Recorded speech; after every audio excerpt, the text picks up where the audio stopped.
Assalamualaikum warahmatullahi wabarakatuh. Salam bahagia guru penggerak dimanapun Anda berada. Hari ini saya akan mengabarkan atau membuat video aksi nyata modul 1.4 tentang penyebaran budaya positif. Oleh saya sendiri, Muhammad Fauzi SPD, calon guru penggerak Angkatan 9 Kabupaten Aceh Utara. Ki Hajar Dewantara mengumpamakan sekolah sebagai ladang tempat persemian benih. Agar benih bisa berkembang secara maksimal, maka petani dapat memperbaiki kondisi tanah, memelihara benih tanaman, memberi pupuk dan membasmi hama yang mengganggu hidup benih tanaman dan sebagainya. Dari uraian tersebut, dapat kita pahami bahwa sekolah diibaratkan sebagai lahan tempat kita bercocok tanam, sehingga guru harus mengusahakan sekolah jadi lingkungan yang menyenangkan, menuntun dan membimbing murid dari hal-hal yang tidak baik, agar mereka bisa tumbuh dengan baik sesuai profil pelajar Pancasila. Latar belakang masalah. Tujuan pendidikan menurut Ki Hajar Dewantara adalah menuntun segala kodrat yang ada pada anak-anak agar mereka dapat mencapai kebahagiaan setinggi-tingginya, baik sebagai manusia maupun sebagai anggota masyarakat. Dalam hal menuntun tersebut, guru berpihak pada nilai-nilai dan peran guru sebagai pemimpin pembelajaran di kelas, menghadarkan murid pada nilai-nilai profil pelajar Pancasila melalui pembiasaan. Hal ini dapat dilakukan melalui budaya positif di kelas dan membimbing murid menemukan serta menerapkan keyakinan kelas yang telah mereka sepakati sebagai murid perubahan ke hal yang lebih baik untuk menjadi orang yang mereka inginkan dan menghargai diri sendiri dengan nilai-nilai yang mereka percaya. Ketika murid-murid kita memiliki motivasi tersebut, mereka telah memiliki motivasi intrinsik yang berdampak jangka panjang. Motivasi intrinsik dapat akan terpengaruh kepada adanya hukuman atau hadiah. Mereka akan tetap berperilaku baik dan berpantaskan nilai-nilai kebaikan. Mereka menjadi orang yang memiliki nilai-nilai yang mencapai sebuah tujuan mulia.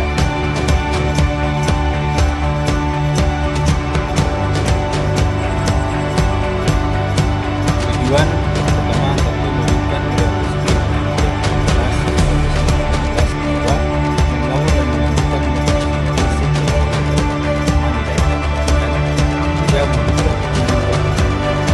tujuan pertama tentu memberikan budaya positif kelas, kedua membangun dan menumbuhkan prinsip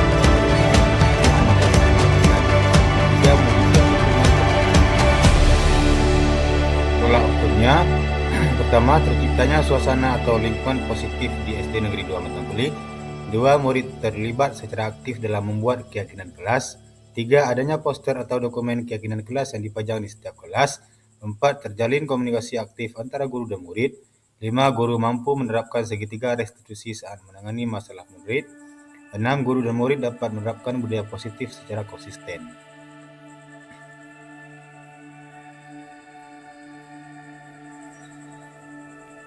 Tolak ukurnya. Tindakan yang pertama, membuat perencanaan kegiatan yang akan dilaksanakan pada Senin 23 Oktober 2023. Yang kedua, membuat materi tentang budaya positif dalam bentuk slide presentasi di aplikasi Canva. Yang ketiga, berkonsultasi dengan kepala sekolah untuk mendapatkan masukan mengenai materi yang sudah dibuat dan penentuan jadwal sosialisasinya. 4. Bekerja sama dengan petugas sarana prasarana untuk mempersiapkan ruang representasi. 5. Melaksanakan presentasi atau sosialisasi membangun budaya positif. 6. Refleksi kegiatan. 7. Memfasilitasi murid untuk membuat keyakinan kelas atau kesepakatan kelas di dinding kelas. 8. Melaksanakan kegiatan kelas kesepakatan kelas dengan konsisten. 9. Membuat dokumentasi. Kemudian dukungan berupa izin pelaksanaan kegiatan dari kepala sekolah, dukungan dari kasus jawab guru untuk mengikuti kegiatan sosialisasi membangun budaya positif. Yang ketiga, dukungan berupa sarana dan prasarana dan petugas yang mendukung pelaksanaan sosialisasi membangun budaya. Kemudian dukungan membangun budaya positif. Nah, apa saja sih budaya positif? Nilai-nilai yang terkandung dalam budaya positif.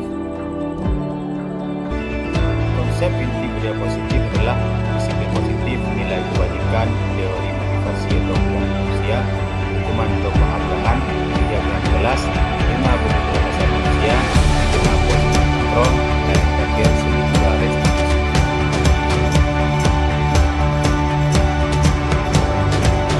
Ayo kita saksikan teman. Ayo kita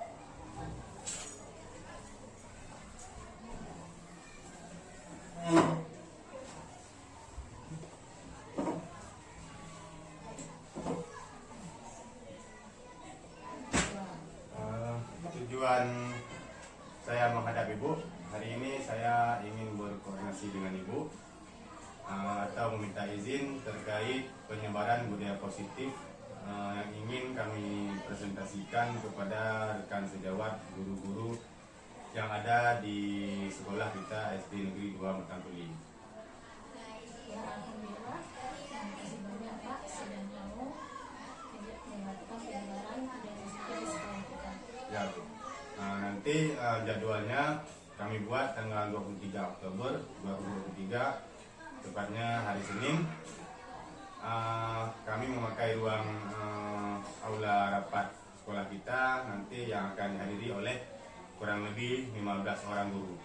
Mohon izin dan doanya, Bu. Ya, pada silakan saja, semoga sukses. Ya. Amin.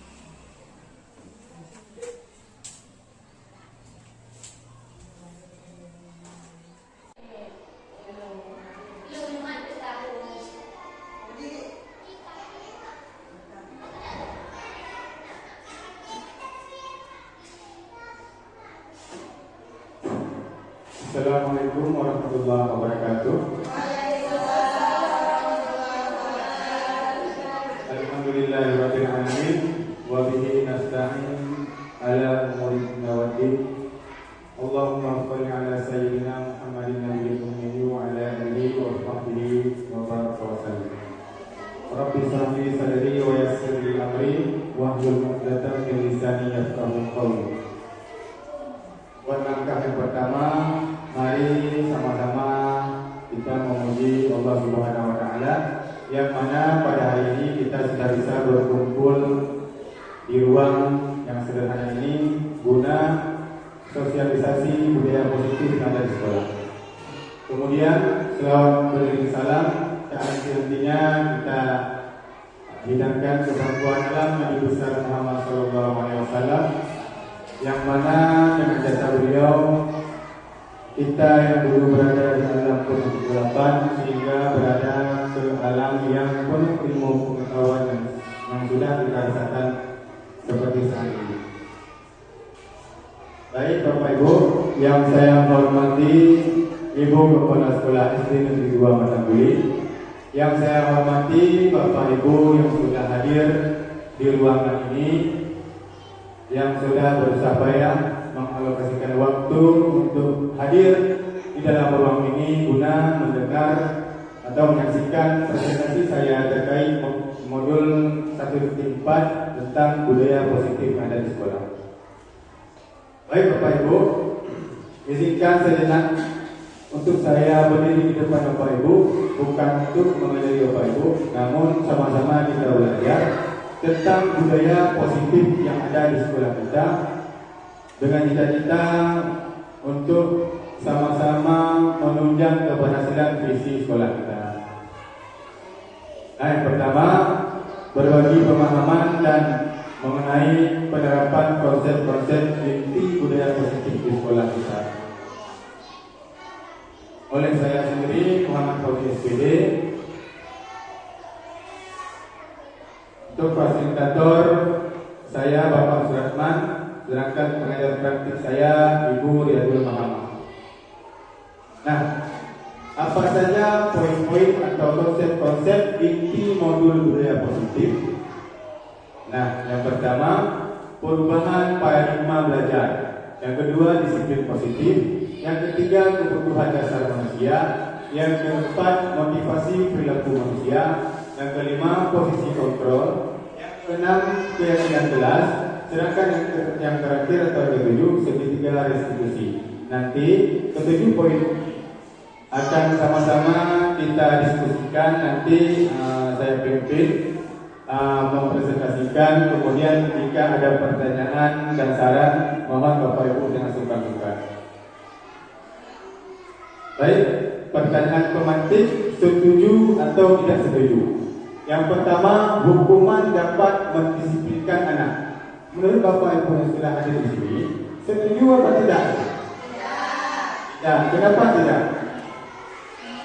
Padahal selama ini kan kita di sekolah, cuma tidak semua, ada beberapa guru yang masih membuat hukuman untuk mendisiplinkan anak. Kenapa tidak setuju membuat hukuman agar anak disiplin? Karena jika kita membuat hukuman supaya anak disiplin, maka di saat hukuman itu tidak ada, anak-anak akan tidak disiplin. Anak-anak pasti tidak disiplin jika tidak dihukum, karena tidak ada kesadaran yang ada dalam dirinya, atau tidak bisa memotivasi dirinya. Kemudian yang kedua, pemberian hukuman dengan hal positif seperti membaca atau membersihkan halaman sekolah dapat meningkatkan disiplin anak. Itu betul apa tidak? Setuju atau tidak setuju? Kurang setuju ya, Bu Sadia? Kenapa kurang setuju? Yang pertama, misalnya saya di sini membersihkan halaman sekolah, kita beri hukuman dengan membaca atau membersihkan halaman sekolah. Jadi di saat kita memberi hukuman kepada anak-anak yang membersihkan sekolah, itu anak-anak merasa lebih jengkel lagi sama kita. Ya, betul. Tanpa kita sadari, setelah kita memberi hukuman kepada anak-anak, anak-anak lama-lama akan jauh dengan kita, akan membenci kita dari belakang lubuk hatinya. Saya juga setuju dengan Ibu tadi, pemberian hukuman yang positif juga tidak boleh dilakukan. Kemudian yang ketiga, memberi penghargaan dapat meningkatkan motivasi belajar anak. Setuju atau tidak setuju itu? Tidak, kan ini kebalikan. Tadi memberi hukuman, Ibu Bapak tidak setuju. Sekarang memberi penghargaan juga tidak setuju. Kenapa tidak setuju?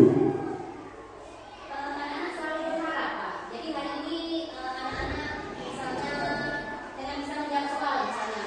Oke, kita hari ini kita kasih satu permen misalnya.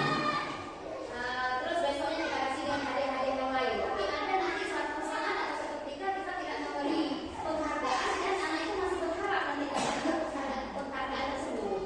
Baik, baik sekali, super sekali pendapat Bu Sari. Kenapa memberi penghargaan dapat meningkatkan motivasi belajar anak?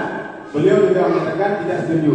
Karena di saat kita seorang guru atau kita seorang orang tua di rumah mengiming-imingkan anak-anak dengan penghargaan untuk mendapatkan ranking, untuk mendapatkan nilai bagus, untuk mendapatkan nilai yang bagus, anak pasti akan melakukan karena bukan termotivasi untuk belajar, tapi termotivasi untuk mendapatkan hadiah. Di saat hadiah itu tidak diberikan, maka motivasi anak-anak untuk melakukan itu semua akan sirna. Nah, maka memberi penghargaan dapat meningkatkan motivasi belajar anak itu juga tidak setuju, tidak dibolehkan. Kalau misal kita mau memberi hadiah kepada anak, jangan dikait-kaitkan dengan tugas yang sudah atau yang mau dia lakukan. Kalau mau kasih penghargaan, kasih saja. Jangan menginginkan. Contoh kita di rumah.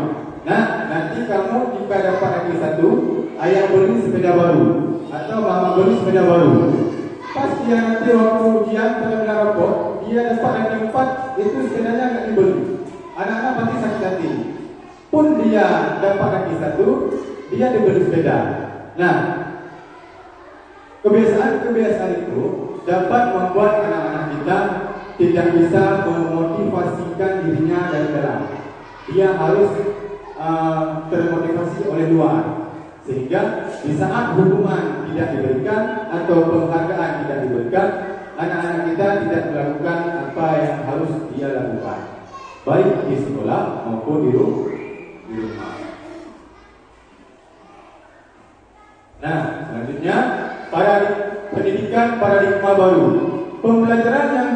berorientasi pada penguatan kompetensi dan pengembangan karakter yang sesuai dengan nilai-nilai Pancasila.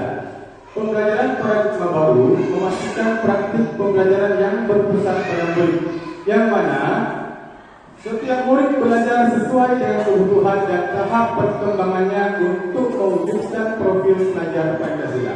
Nah, di pendidikan paradigma baru ini, kita sebagai guru dituntut mendidik anak kita atau memberi pembelajaran itu harus yang berpusat pada murid. Apa contohnya? Selama ini kan kita mengajar berpusat pada guru, bukan pada murid. Kenapa? Karena tidak semua anak-anak karakteristik cara belajarnya sama. Ada anak-anak yang karakteristik belajarnya harus dengan gambar. Ada anak-anak yang karakteristik belajarnya harus dengan bergerak. Ada yang anak-anak bisa belajar dengan metode yang kita gunakan, metode ceramah. Kita di sini ceramah anak-anak sebagian ada yang paham. Tapi ada sebagian anak-anak kurang paham. Dia harus melihat video atau gambar dulu baru bisa paham. Tugas kita di zaman sekarang tidak boleh lagi mengajar dengan menggunakan metode ceramah. Karena metode itu metode klasik, boleh dilakukan, tapi jangan setiap hari. Bagaimana juga kita membuat metode pembelajaran yang bervariasi, yang berpusat pada murid. Selanjutnya, profil pelajar Pancasila. Yang pertama, beriman, bertakwa kepada Tuhan Yang Maha Esa dan berakhlak mulia. Kemudian mandiri, kemudian berkepentingan global, gotong royong, kreatif, dan bernalar kritis. Ini ada 6 poin profil pelajar Pancasila. Kemudian selanjutnya, miskonsepsi tentang teori kontrol. Ilusi guru mengontrol guru. Ilusi bahwa semua penguatan positif, efektif, dan bermanfaat. Kemudian ilusi bahwa kritik dan membuat rasa bersalah mampu menguatkan karakter. Kemudian ilusi bahwa orang dosa berhak menyiksa.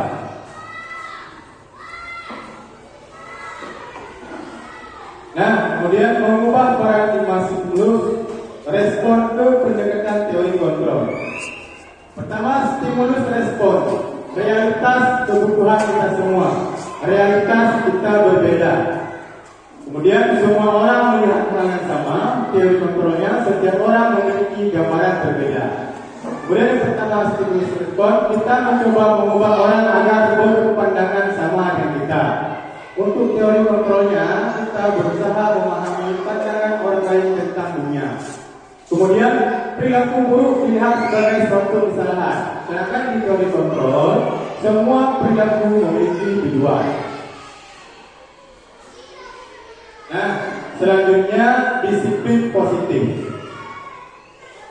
Dalam budaya kita, makna kata disiplin dimaknai menjadi suatu yang dilakukan seorang pada orang lain untuk mendapatkan kepatuhan.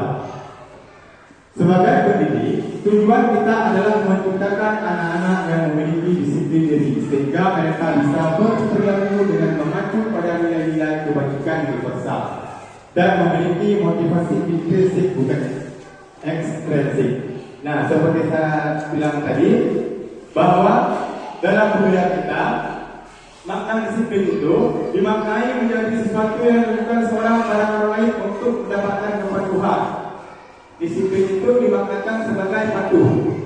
Berarti kalau anak-anak sudah disiplin, pasti sudah patuh. Nah, sebagai pendidik, tujuan itu adalah menciptakan anak-anak yang memiliki disiplin diri, sehingga mereka bisa berperilaku dengan mengacu pada nilai kebajikan. Maksud di sini adalah disiplin yang dimaksud di sini, disiplin positif, bukan disiplin yang didisiplinkan, bukan disiplin yang dipaksa oleh guru, bukan disiplin yang dipaksa oleh peraturan sekolah, bukan disiplin yang dipaksa oleh orang tua. Namun disiplin di sini adalah perilaku yang menggambarkan dirinya berdasarkan nilai-nilai kebajikan. Dia harus mampu mendisiplinkan dirinya sendiri dengan motivasi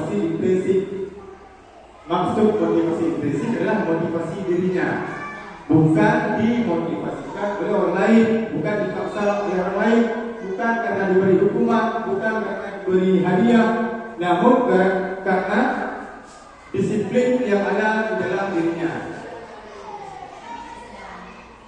Nah, disiplin positif merupakan salah satu cara penerapan disiplin yang bertujuan untuk menumbuhkan kesadaran anak untuk melakukan sesuatu tanpa hadiah, ancaman maupun hukuman. Nah, ini seperti yang saya paparkan barusan, bahwa disiplin merupakan salah satu cara penerapan disiplin yang bertujuan menumbuhkan kesadaran anak. Nah, dia harus sadar dulu untuk melakukan nilai-nilai kebajikan sehingga disiplin yang ada dirinya, yang ada pada dirinya dapat dilaksanakan sepanjang hayatnya tanpa diiming-imingi oleh hadiah atau ditakut-takuti oleh hukuman. Nah, poin selanjutnya adalah kebutuhan dasar manusia.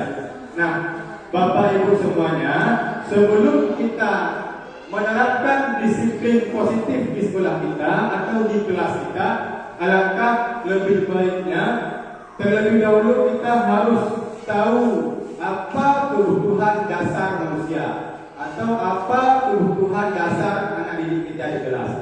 Nah, rupanya kebutuhan dasar manusia itu ada 5 macam. Yang pertama, bertahan hidup. Yang kedua, kasih sayang dan rasa diterima. Yang ketiga, penguasaan. Yang kelima, kebebasan.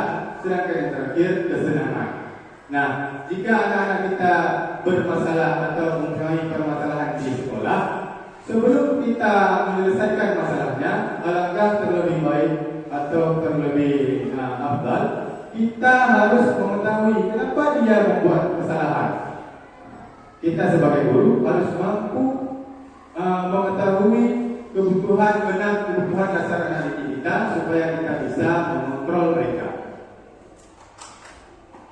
Sampai ke slide ini ada pertanyaan dari Bapak Ibu sebelum kita lanjut. Baik, kalau tidak saya lanjut. Nah, kemudian motivasi perilaku manusia adalah dorongan yang timbul pada diri seseorang secara sadar atau tidak sadar untuk melakukan suatu tindakan dengan tujuan tertentu. Ini menurut Kamus Besar Bahasa Indonesia. Kemudian ada 2 jenis perilaku manusia. Apa saja 2 jenis motivasi perilaku manusia tersebut? Nah, yang pertama, motivasi ekstrinsik atau motivasi yang berasal dari luar. Kalau di sekolah, motivasi itu didapatkan dari guru, dari teman-temannya, atau dari kelas sekolah. Sedangkan kalau di rumah bisa dari anggota keluarganya, baik dari orang tua maupun kakak, abang atau adiknya. Nah, contohnya di sini, murid melakukan disiplin diri dikarenakan takut dihukum atau menghindari hukuman. Nah, seperti saya bilang barusan, motivasi ekstrinsik ini sebenarnya tidak bagus karena dia melakukan itu bukan atas kesadaran dirinya sendiri, tapi karena takut kena hukuman. Kemudian yang kedua, murid melakukan disiplin diri dikarenakan ingin mendapatkan imbalan berupa hadiah atau pujian dari orang lain. Ini pun tidak bagus. Anak-anak kita melakukan sesuatu yang kita berikan tugas karena diiming-imingi hadiah. Jika tidak diberi hadiah, maka mereka enggan pun melakukan tidak sesuai dengan apa yang kita harapkan. Nah, untuk yang kedua, ini merupakan motivasi intrinsik. Nah, motivasi yang berasal dari dalam diri. Nah, di dalam budaya positif, motivasi yang dimaksud adalah motivasi ini, motivasi intrinsik, yang mana anak-anak akan melakukan segala sesuatu yang diberikan oleh guru berupa tugas di kelas dengan penuh kesadaran karena motivasi diri yang ada pada dirinya, bukan karena hukuman yang diberikan oleh guru ataupun dia melakukan itu bukan karena diberi hadiah, tapi murni dilakukan itu karena kesadaran diri. Bapak Ibu. Nah, kemudian konsep disiplin dengan identitas gagal. Ini konsep disiplin dengan identitas gagal tidak boleh dilakukan. Yang pertama, hukuman. Satu, menyakitkan. Contoh, ada anak-anak telah datang ke sekolah, kita suruh berdiri satu kaki di depan gerbang. Yang pertama, dia sakit hati. Yang kedua, sakit fisik. Pasti kakinya pegal-pegal, sakit lutut dan segala macam. Kemudian yang kedua, tidak nyaman. Misal ada anak-anak yang tidak mau membuat tugas, kita tulis di karton, saya malas. Kemudian kita suruh kalungi, kemudian kita suruh dia berdiri di depan gerbang. Itu membuat dia tidak nyaman dan malu. Kemudian yang ketiga, memaksa. Hai, kamu kenapa tidak membuat tugas? Ayo sekarang buat tugas. Teman-temanmu sudah siap membuat tugas. Cuma kamu yang bersiap. Itu ciri-ciri memaksa. Kemudian 4, murid dari kasur. Kita takut-takuti dia. Kemudian 5, murid menyembunyikan kesalahannya. Kemudian 6, murid menjadi rendah diri, bukan rendah hati. Rendah hati boleh, rendah diri jangan. Kemudian selanjutnya yang kedua, penghargaan hadiah. Pertama, tidak efektif. Yang kedua, merusak hubungan. Apa contoh merusak hubungan? Contoh, siapa yang bisa menyebutkan nama ibu kota Indonesia? Siapa yang bisa? Saya kasih, ibu kasih atau bapak kasih permen.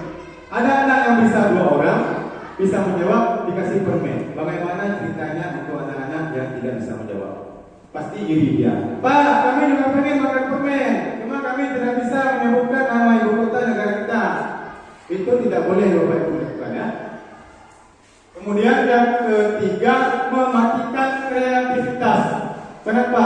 Dia melakukan tugas itu bukan karena kreatif, tapi karena diiming-imingi. Rumah ini kalau saya dapat lagi 1, saya dibeli sepeda baru. Itu kalau masuk di rumah. Kemudian yang keempat, menghukum dengan sistem ranking. Ini kalau kamu tidak mengerjakan tugas, nanti bapak kasih turun kamu ranking. Dari ranking 3 bapak kasih turun kamu ranking 10 atau ranking 12. Nah, itu juga tidak boleh dilakukan. Kemudian yang kelima, merampas hak menghargai dirinya. Nah, karena dia menghargai benda yang kita kasih itu, sehingga dia lupa menghargai dirinya sendiri. Tanpa dikasih hadiah, dia juga bisa melakukan itu. Nah, kedua, konsep disiplin ini tidak boleh dilakukan oleh kita pendidik di kelas, di sekolah maupun di rumah.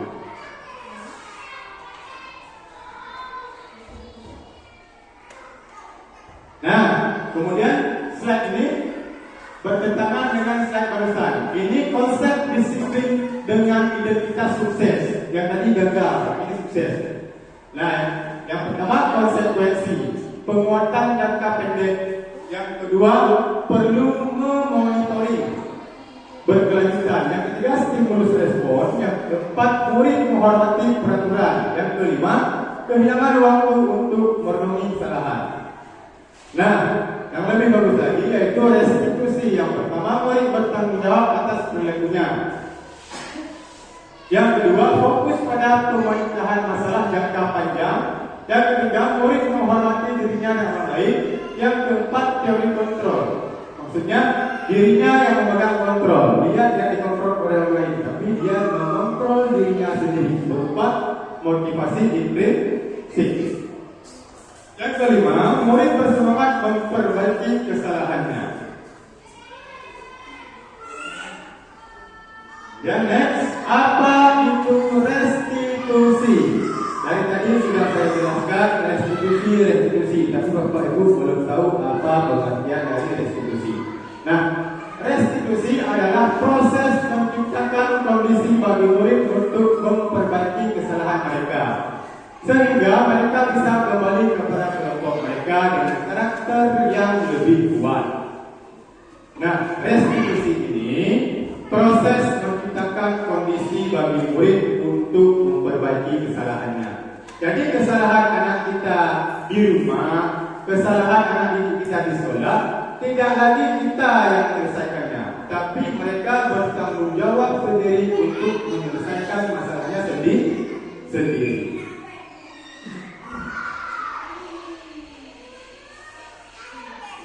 Kemudian yang selanjutnya, ciri-ciri restitusi. Apa itu ciri-ciri restitusi? Berapakah poin-poin ciri-ciri restitusi? Adalah yang pertama, menguatkan dan fokus pada solusi, bukan pada masalah.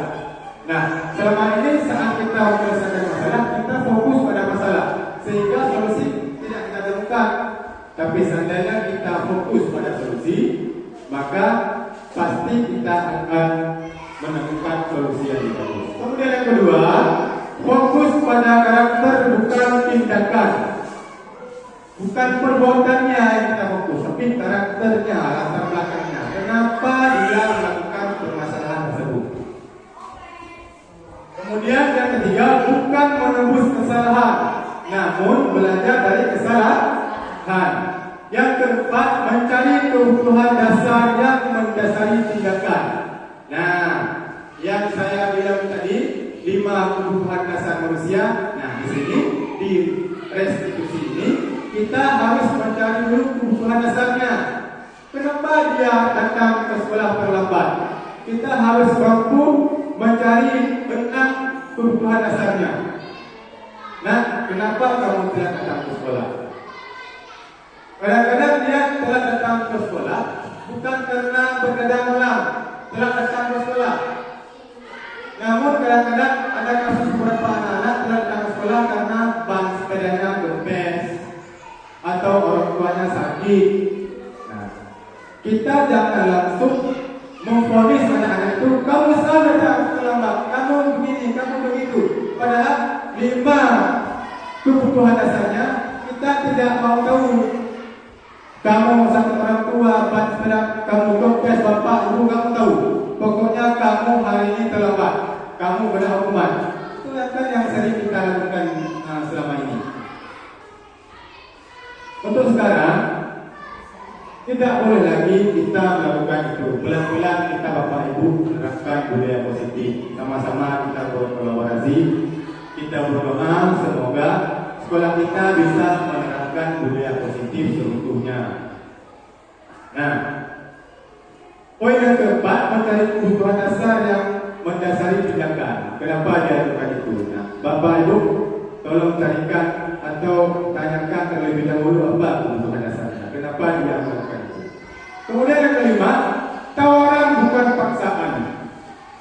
Kita tawarkan solusi, kita tawarkan tanggung jawab untuk dia. Bagaimana kamu bertanggung jawab setelah melakukan tindakan ini? Misal anak-anak yang telah datang ke sekolah. Nah, hari ini kan kamu datang ke sekolah terlambat. Bagaimana cara menyelesaikannya? Bagaimana cara kamu bertanggung jawab? Bukan, kamu hari ini datang terlambat ke sekolah. Besok kalau terlambat, bapak hukum, bapak jemput di bawah matahari. Nah, itu tidak boleh. Yang boleh kita lakukan adalah tawaran bukan paksaan. Kita menawarkan kepada dia untuk bertanggung jawab atas kesalahan yang telah dilakukan. Yang keenam, memperbaiki hubungan. Yang ketujuh, menuntut untuk melihat ke dalam diri. Nah, dari ciri-ciri ketujuh restitusi ini, adakah yang ingin ditanyakan Bapak Ibu? Atau sudah paham? Sudah paham, Pak. Paham ya? Ya, saya lanjutkan. Perbedaan. Nah, di sini perbedaan. Contoh kasus murid terlambat datang ke sekolah. Nah, ini perbedaan teori kontrol ini. Ada hukuman, konsekuensi, dan restitusi. Kita lihat mana yang lebih bagus, yang bisa kita terapkan hari ini sampai selanjutnya di sekolah kita. Yang pertama, murid datang ke sekolah terlambat, murid disuruh berdiri di depan kelas selama 15 menit. Cocok apa kamu? Tidak. Guru-guru marah terhadap murid sehingga murid menjadi takut. Murid disuruh menulis saya tidak akan terlambat lagi sebanyak 100 kali. Nah, teori kontrol semacam ini jangan lagi kita lakukan atau kita terapkan di sekolah, karena dapat mematikan karakter anak-anak, dapat melumpuhkan kreativitas anak. Nah, selanjutnya yang kedua, guru memberikan konsekuensi untuk tetap berada di kelas selama jam istirahat berlangsung. Guru tegas dan siswa menghormati peraturan.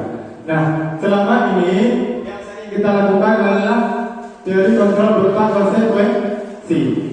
Ini pun Bapak Ibu tidak boleh kita lakukan lagi di sekolah kita. Namun apa yang sekarang boleh atau segera kita laksanakan, kita lakukan adalah restitusi.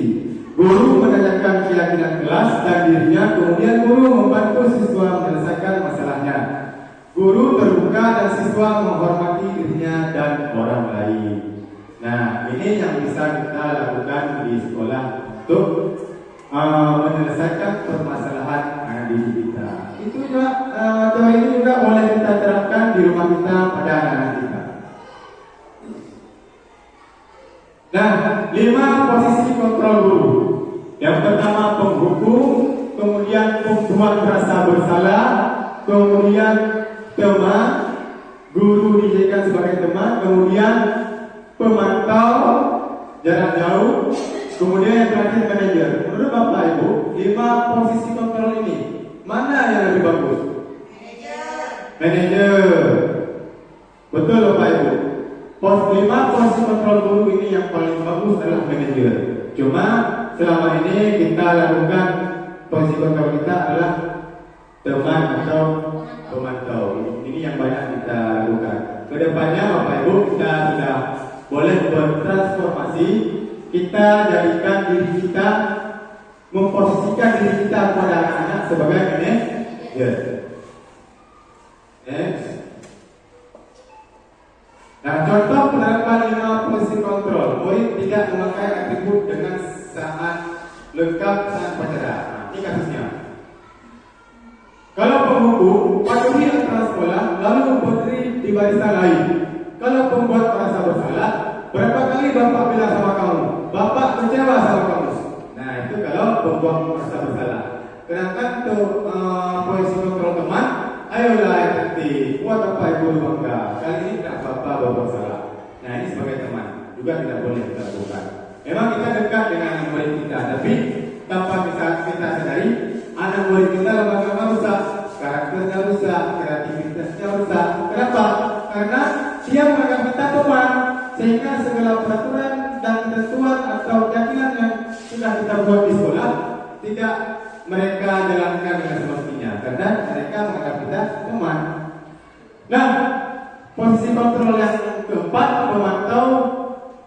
Kamu sudah melanggar apa peraturan sekolah kita dan apa konsekuensinya, itu pun tidak boleh kita laksanakan. Kemudian yang terakhir, posisi kontrol yang terakhir adalah manajer. Nah, ini yang harus kita laksanakan di sekolah kita untuk menunjang keberhasilan budaya positif yang ada di sekolah kita, yaitu manajer. Apakah kamu tahu kesalahan kamu? Kira-kira bagaimana cara kamu memperbaiki kesalahan kamu ini? Nah, ini Bapak Ibu merangsang atau menuntut anak-anak kita untuk bertanggung jawab kepada permasalahan yang dilakukannya. Ya, selanjutnya keyakinan kelas.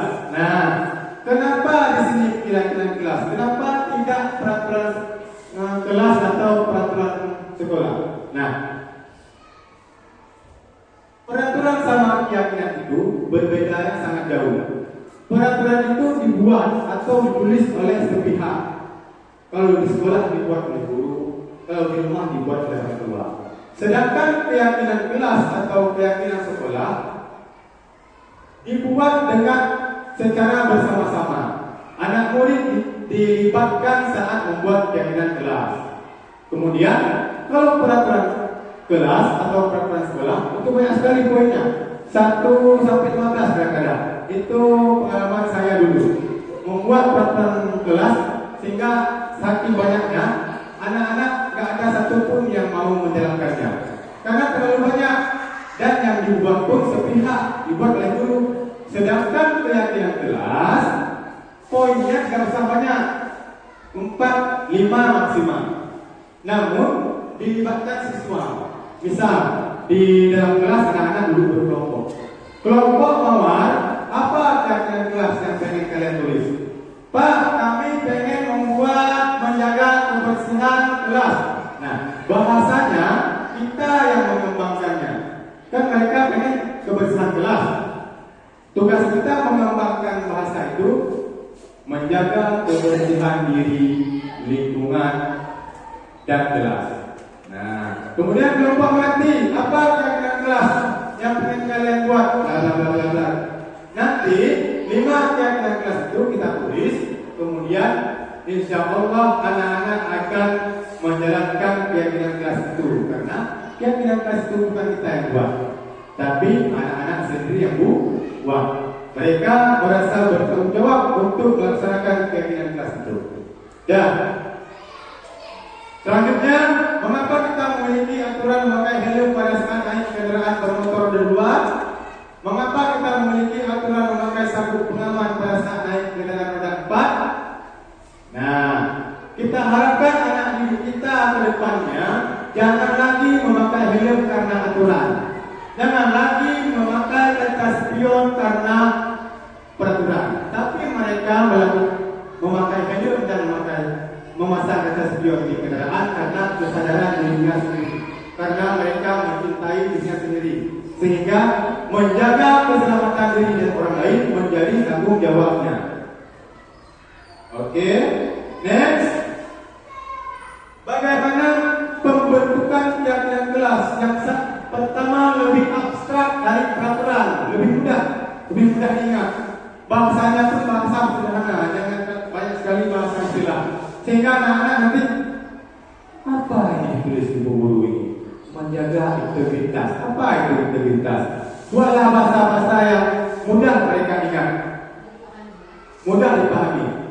Nah, yang kedua sedikit saja. Seperti saya bilang tadi, jangan sampai kegiatan kelas ada 15 bertele-tele sehingga anak-anak capek aja nih ya peraturan kelas, kegiatan kelas nggak usah kita jalankan. Nah, kalau 4 kegiatan kelas, insya Allah anak-anak mudah. Kemudian berupa pernyataan universal. Keempat sesuai dengan kondisi kelas. Yang kelima dibuat dalam bentuk positif. Yang keenam semua warga kelas dilibatkan pada saat pembuatan. Nah, Bapak Ibu, yang poin kelima ini dibuat dalam bentuk positif. Maksudnya kalimat positif. Misal, jangan membuang sampah sembarangan. Itu kalimat positif apa negatif? Negatif. Kalau kalimat positifnya, ayo kita menjaga kebersihan lingkungan dengan membuang sampah di tempatnya. Itu kalimat positif.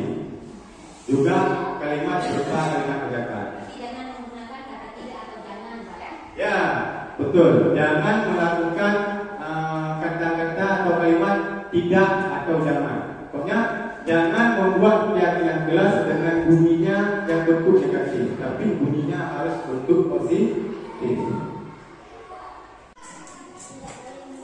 Ya, baik anak-anak. Hari ini kita akan membuat kesepakatan kelas atau keyakinan kelas. Untuk apa itu? Supaya kita bisa menerapkan tata tertib sekolah. Keyakinan kelas itu dibuat oleh kalian dan dijalankan juga oleh kalian, oleh kita semua ya. Nanti satu kelompok Bapak minta satu keyakinan kelas. Nah, kalau kelompok 1 ya Fi, apa keyakinan kelas kira-kira? Tidak mengumpul teman. Tidak mengumpul teman. Kelompok 2? Kelompok 2? Menghormati guru. Menghormati guru. Kelompok 3? Tidak terlambat ke sekolah. Tidak terlambat ke sekolah. Kelompok 4? Tidak membuang sampah sembarangan. Tidak membuang sampah sembarangan. Kelompok 5? Jangan membuang sampah sembarangan. Jangan membuang sampah sembarangan. Nah, kesepakatan kelas atau keyakinan kelas kelompok 4 dan kelompok 5 hampir sama kan? Nanti bisa disatuin. Kita buat keyakinan kelas 4 aja supaya mudah diingat dan mudah dilaksanakan. Nanti apabila kita melanggar keyakinan kelas itu, kita harus bertanggung jawab atas pelanggaran yang telah dilakukan. Baik anak-anak, sekarang tulis keyakinan kelas yang sudah kalian bilang barusan. Nanti Bapak tulis jawaban tulis, Bapak buat kalimatnya yang lebih bagus.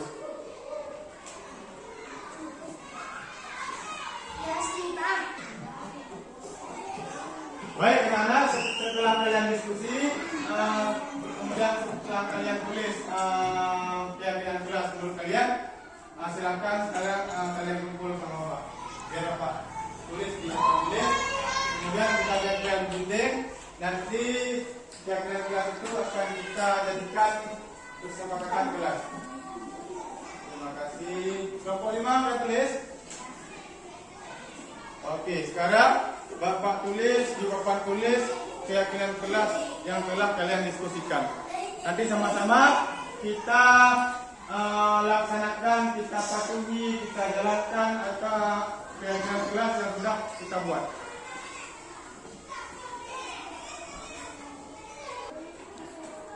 Baik anak-anak, sekarang Bapak tulis kesepakatan kelas yang telah kalian diskusikan. Kelompok 1, tidak memukul teman. Tidak memukul teman. Bapak tambahkan, Bapak edit sedikit, namun tujuan tulis saya sama. Jangan kita buat kalimat negatif. Tidak ini kalimat negatif, tapi kita buat kalimat positif. Dengan cara menghormati dan menghargai antar sesama. Nah, ini membunyi kesepakatan kelas kita. Ini kalian termasuk di sini menghargai saat meminjam punya orang. Misal meminjam pulpen teman. Setelah memakai pulpen teman, kita kasih kembalikan, bisa setelah, jangan sampai kita hilangkan, jangan sampai kita buat patah. Nah, kelompok kedua, menghormati guru.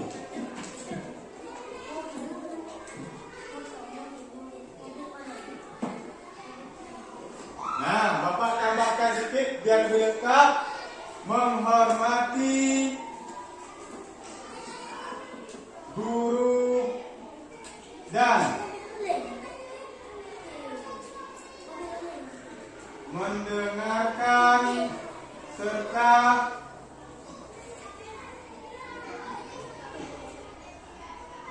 melaksanakan tugas yang diberikan. Setuju apa enggak ini? Kemudian yang ketiga, tidak terlambat ke sekolah. Kelompok 3 menuliskan kesepakatan kelas tidak terlambat ke sekolah. Pak tulis di sini. Ini masih kalimat negatif. Tidak terlambat ke sekolah. Bapak tambahkan datang ke sekolah tepat waktu. Setuju apa enggak ini? Setuju. Kemudian yang keempat, kelompok keempat sama kelompok kelima sama-sama jangan buang sampah sembarangan. Nah, kelompok 4 tidak buang sampah sembarangan.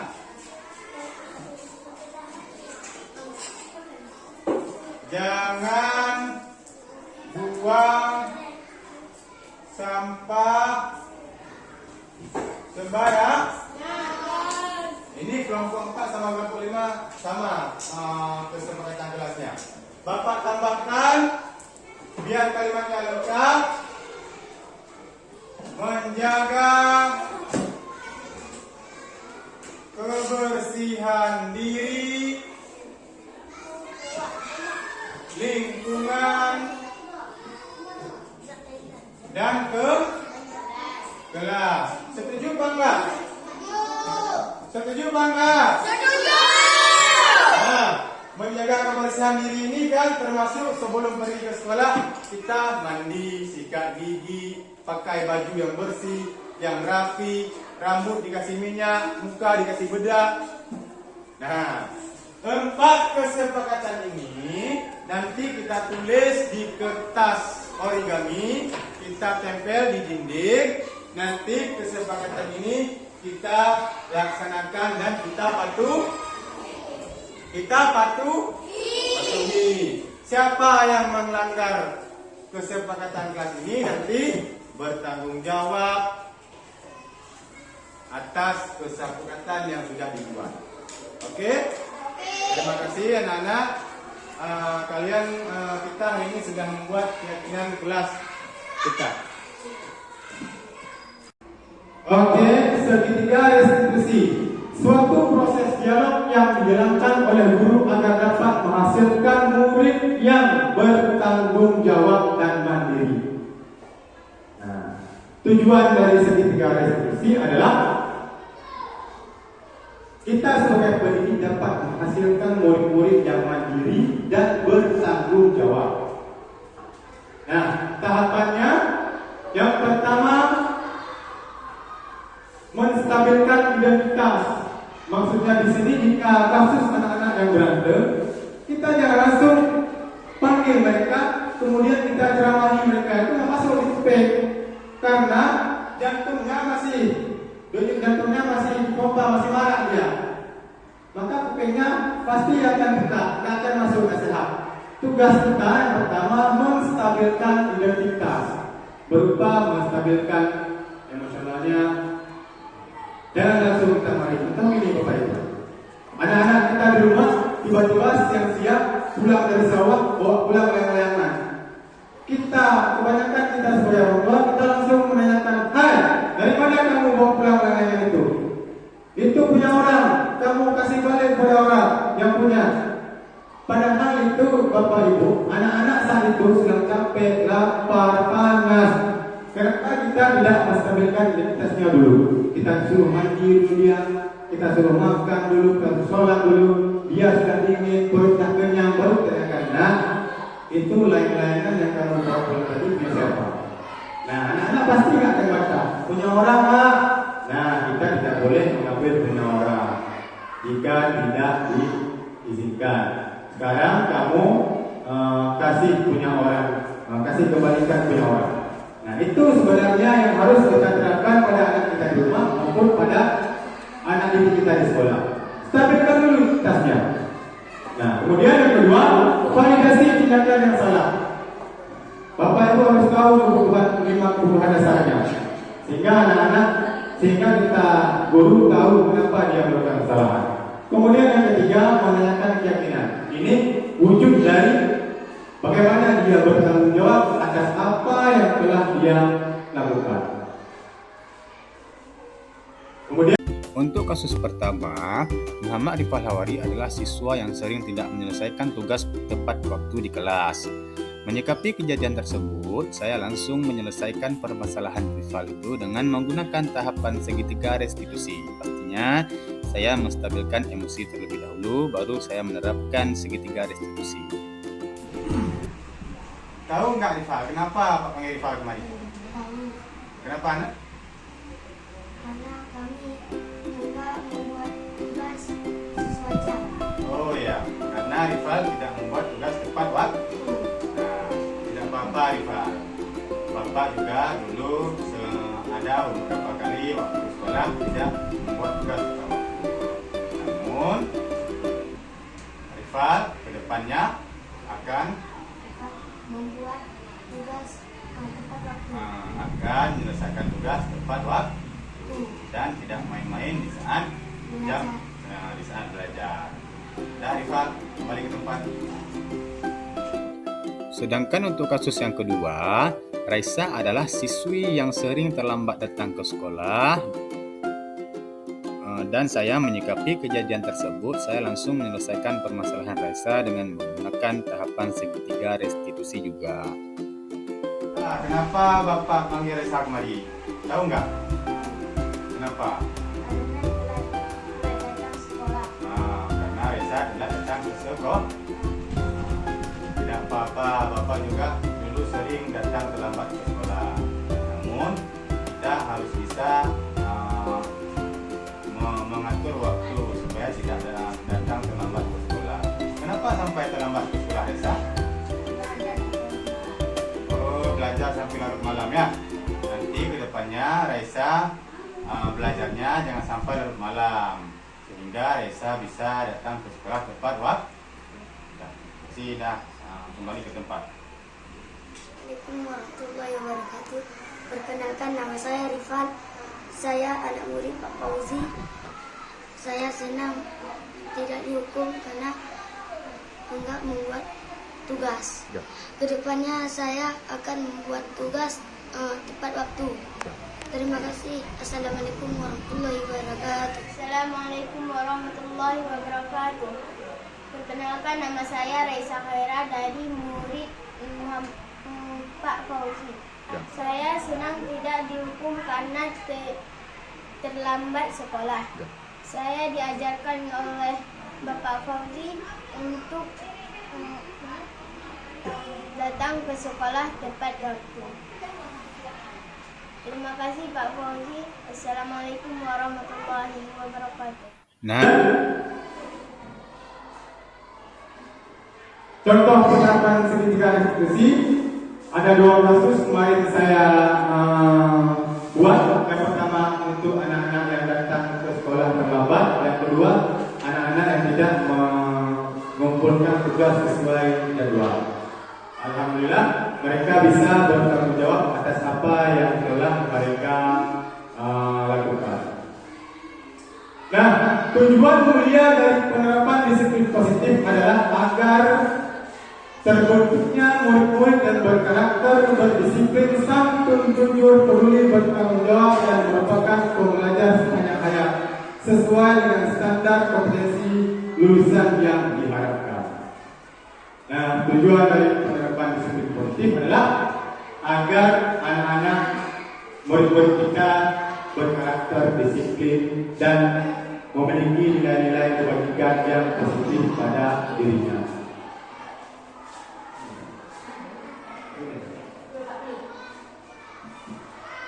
Dan sebelum kita mengakhiri sesi ini, adakah pertanyaan dari Bapak Ibu?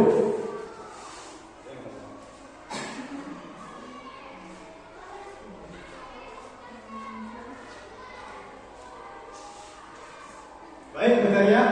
Ya Pak, saya mau bertanya di sini, bagaimana cara supaya kita mampu menerapkan budaya positif di sekolah dengan baik sesuai dengan apa yang kita harapkan, dan semoga sekolah tersebut mengalami perubahan setelah kita memaparkan budaya positif tersebut. Nah, terima kasih pengasaria. Pertanyaan pengasaria, bagaimana cara kita menerapkan budaya positif di sekolah kita? Nah, kita sebagai calon guru penggerak tidak mungkin, mustahil bisa menerapkan budaya positif di sekolah sendiri. Itu mustahil. Yang pertama, kita tetap harus berkoordinasi dengan kepala sekolah. Kemudian kita berkolaborasi dengan rekan-rekan sejawat, dengan kelompok praktisi, dengan wali murid, dengan murid itu sendiri, juga dari stakeholder yang ada di luar.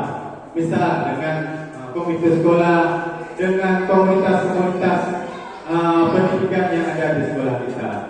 Nah, dengan kita berkolaborasi, bekerja sama dalam mewujudkan budaya positif di sekolah kita, insya Allah sekolah kita dapat menerapkan budaya positif. Namun kita sebagai guru, sebelum menerapkan budaya positif kepada anak-anak, kita guru ini sebagai model, sebagai panutan, harus menerapkan budaya positif itu di dalam diri kita terlebih dahulu.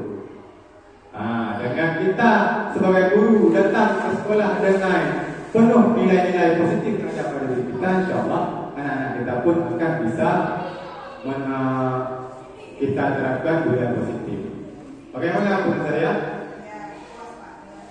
Nah, alhamdulillah sesi kita sudah berakhir. Terima kasih untuk Bapak Ibu yang sudah meluangkan waktu berada di sini. Insyaallah dengan sama-sama ke depan kita bergandengan tangan mewujudkan budaya positif, nilai-nilai kebijakan di sekolah kita SD Negeri 2 Batang Buli. Akhir kalam saya akhiri. Assalamualaikum warahmatullahi wabarakatuh.